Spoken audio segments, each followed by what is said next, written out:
Okay, hello everyone. Welcome to my another vlog, means another assignment. This is my presentation. My name is Dzulkifli, and today we are going to dive into teaching English for young learners, commonly known as TEYL. So this is the presentation. Yes, we start with children characteristics. So there's several characteristics of children that really special and different from another generation, such as short attention span. Children typically focus for only 10 until 15 minutes, or some of the people say that it's two times with their age. And also lessons should be broken into small snackable segments to keep them engaged. And also one of the children characteristic is active and energetic. Learners have a lot of physical energy. Instead of asking them to sit still, incorporate movement uh, to help them channel that energy into learning. And also, children are curious learners. As a curious learner, they have a natural desire to explore how the world works. Teachers can tap into this by using mystery box or discovery activities. Also, children learn through play. Children loves to play so much. So, for children, playing is their work. Using games, puzzles, and also role play makes the language learning process feel natural rather than forced like that. And also, children is sensitive and emotional. Children are still developing their emotional regulation. They need safe, positive environment where they feel comfortable making mistakes. And also, children learn from concrete things. Abstract grammar rules are difficult for kids. They learn best by seeing and touching realia, real objects like fruit, toys, or classroom stationery. Also, beside of characteristic, we're gonna talk about how children learn. So, some of the principles say that there's some type of how children learn. First one is children learn by doing. This is about active participation.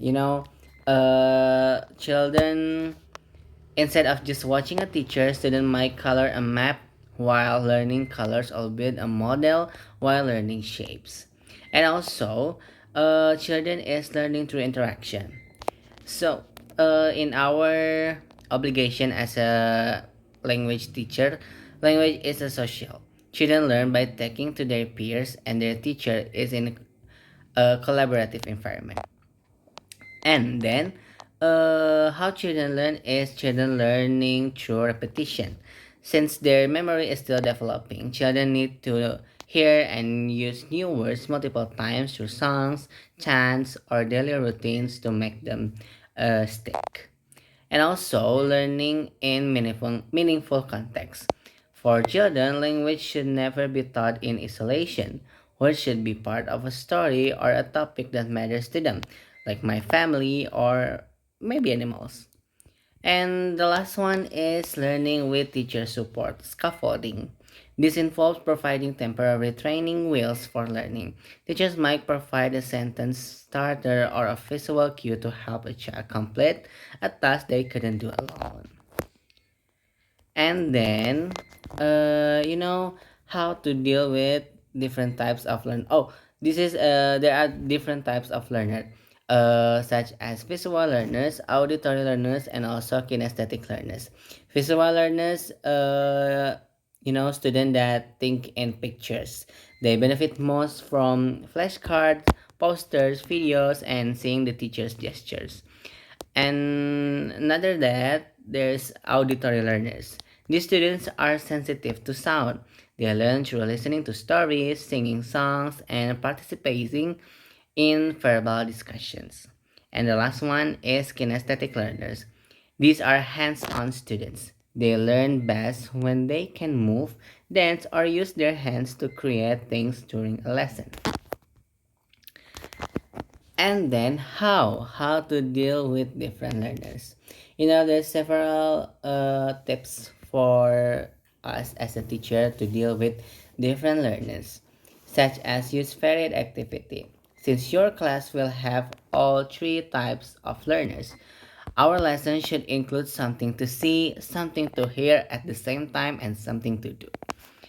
And also, we need to differentiate instruction. This means adjusting the task based on the student's ability. For example, one child might draw a picture while another writes a short sentence about the same topic. And then we need to give encouragement. Positive reinforcement, like stickers or praise, is vital for building a child's confidence and motivation to keep trying. And the last but not least, be patient and flexible. Young learners are unpredictable.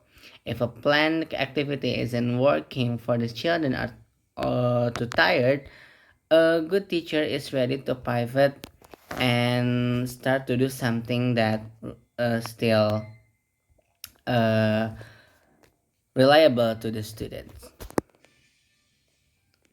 And then I think that's of all my review and my presentation of teaching English for young learners. I'm Muhammad Dzulkifli Ajay. Thank you. See you next time.